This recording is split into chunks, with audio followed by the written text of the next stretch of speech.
मोदी जी का साथ दिया।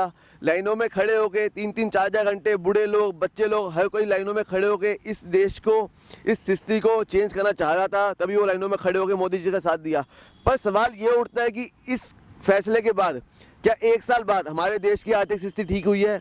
नोटबंदी से बहुत फ़ायदा हुआ। एक तो जो ये सबसे बड़ी बात तो यही हुई कि जो ये पत्थरबाज थे, घाटी में आतंकवाद थे, उनको फंडिंग बंद होगी, जो सबसे बड़ा देश को एक फ़ायदा हुआ है। वरना पत्थरबाजी की घटनाएं जो रोज़ हो रही थी और आतंकवाद जिस तरीके से चल रहा था वो बंद हुआ है। दूसरा, नोटबंदी से जिस तरीके से ब्लैक मनी जो लोग दबाए बैठे थे उनका वो ब्लैक मनी सड़ गया, सबसे बड़ी बात ये हुई। तीसरा, आम आदमी इस चीज़ से बड़ा खुश है।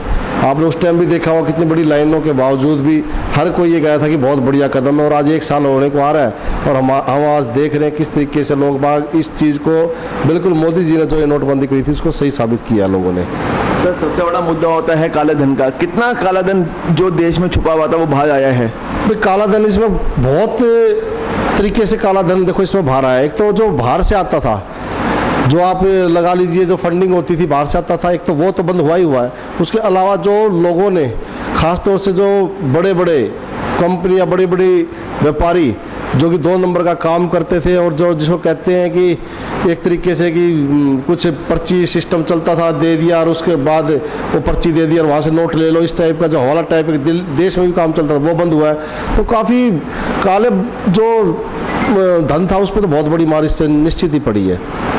जी, भगदड़ मची थी, लेकिन उनके लिए जिन्होंने काला धन बचा के रखा हुआ था, अपनी तिजोरियों में बंद कर रखा था, भगदड़ उनके लिए नहीं मची थी जो हम मिडिल क्लास फैमिली से बिलोंग करते हैं। मैं अपनी बात करती हूँ, मैं मिडिल क्लास फैमिली से हूँ।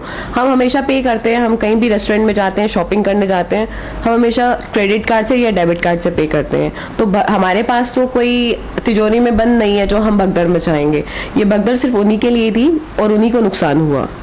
जिस तरह मोदी जी ने कहा यार मुझे 50 दिन आप मेरे को दे दो, 50 दिन के अंदर जितना भी पैसा होगा आप उसको चेंज करवा सकते हो। अगर आपके पास टाइम कम बचता है तो 31 मार्च तक आपके पास टाइम होगा इस पैसा चेंज कराने का, बट ऐसा नहीं हो पाया था।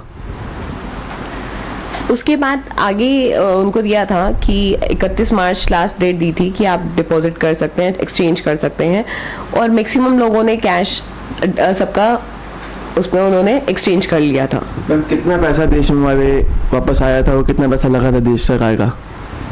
देखिए, एग्जैक्ट आंकड़े तो ज़्यादा मैं आपको नहीं बता पाऊंगी, लेकिन हाँ ये है कि 3 लाख करोड़ जो पुराना कैश था वो वापस आया था गवर्नमेंट में। जी, उसके बाद एक और फैसला आ गया जीएसटी के ऊपर। जीएसटी के आने के बाद क्या स्थिति, हमारी आर्थिक स्थिति बढ़ी देश की? देखिए, GST it's good and simple tax.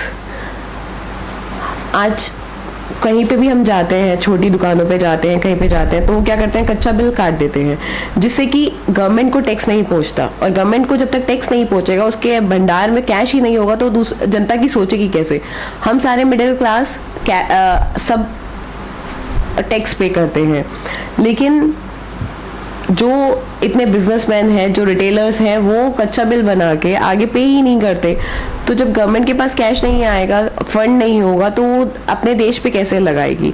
तो जीएसटी ने एक बड़ा बदलाव किया है कि हर बंदा टैक्स पे कर रहा है, जो सीधा गवर्नमेंट के पास जाएगा और गवर्नमेंट उसको अच्छे से जनता पे लगा सकेगी। मुझे तो बड़ा दुखद लग रहा है जो किस बात का सरकार जश्न मना रही है। देश में नोटबंदी के कारण सैकड़ों जान गई, लाखों नौकरी छूटा, बहन बेटी का जो पैसा था वो छुपा हुआ पैसा उसको भी निकलवा दिया, माँ बेटा में, पति पत्नी में अविश्वास हुआ, किसान फांसी लगाया, व्यापारी त्राही त्राही कर रहा है, आम लोगों को बच्चे को दूध पिलाने के लिए फीस देने के लिए नहीं पैसा। एक तरफ ये त्रासदी और दूसरी तरफ सरकार जश्न मना रही है। इसका कोई भी मंत्री अभी तक हर बात पर ट्वीट कर देते हैं, लेकिन सैकड़ों जान गया उसकी सिंपैथी में इनके कोष में कोई 2 शब्द नहीं है। दुखद बात है। और आज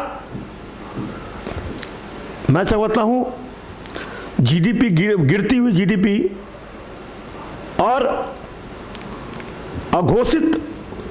अघोषित आपातकाल है, क्योंकि आप अपनी बात को स्पष्ट रूप से नहीं रख सकते हैं और बढ़ती हुई बेरोजगारी ये आज देश में है।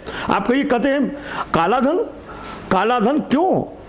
जितना काला धन आना चाहिए था वो लोग कहते 3 लाख करोड़ है, जबकि इन्हीं के